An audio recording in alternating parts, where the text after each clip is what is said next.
is it just for men? What a great question. So there's obviously in the title a clue to that. However, I think one of the things we've had lots of conversations around is the fact it is focused towards men's mental health and all of those things, but actually the benefit of this has a massive ripple effect within the industry on all genders. And that's particularly important, I know, to you and to me, because what we're not looking to do is to single people out. We're actually looking to provide something that is missing right now, that actually fills a big gap. What's your thoughts on it, Steve? I think that, you know, the Menable movement started as a program, if you like, or a support service for men of a certain age in the male dominated arena that is the automotive industry. What's emerged quite clearly is that actually women are very interested in being a part of it as well. And also the age group that we were aiming at has expanded.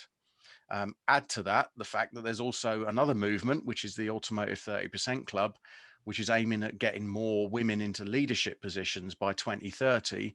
Bring all of that together, and actually Menable is about diversity, gender balance, mental health, and just overall inclusion. Absolutely great. And I think that's the thing, the message that we're really trying to get across here, that it is about inclusion, it's not about exclusion. And I can understand where people might get sort of curious or triggered by the title because it's called Menable. And I think, interestingly enough, for me as a female, what I've observed is that the people who have been perhaps curious or triggered by that have mostly been women. And in fact, we've had a couple of private responses from women, one of which has said, they wouldn't get involved in it because it seems divisive, and someone else has said, well, this is not very inclusive. And actually it's the complete opposite message that we're trying to get across here.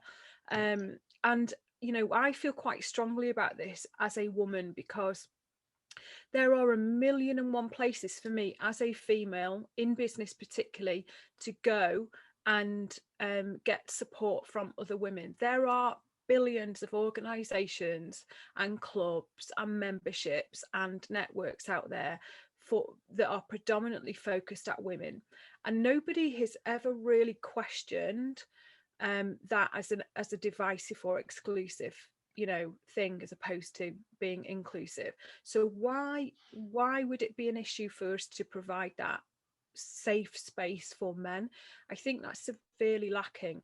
And whilst I can understand why people might question it, and it's great for us to have these questions because it allows us a space to actually talk about this stuff, I think we need to look at, is there a double standard here perhaps that's quite unusual, that when we try and provide a place for men to actually examine how they are emotionally, their emotional and mental health, that becomes an issue for people. Yeah, well, overall, I mean, the industry is male dominated, and that's what we were aiming at, was to get men to open up and talk honestly and truthfully about what's going on. And the byproduct of that is, of course, that makes the environment a better place for women, and hopefully will attract more, and that they'll stay as well. Completely agree. I think if we fill some of these gaps, it's going to be beneficial for absolutely everybody. And Yeah, I personally have no issue with that whatsoever. brilliant. Thanks, Em.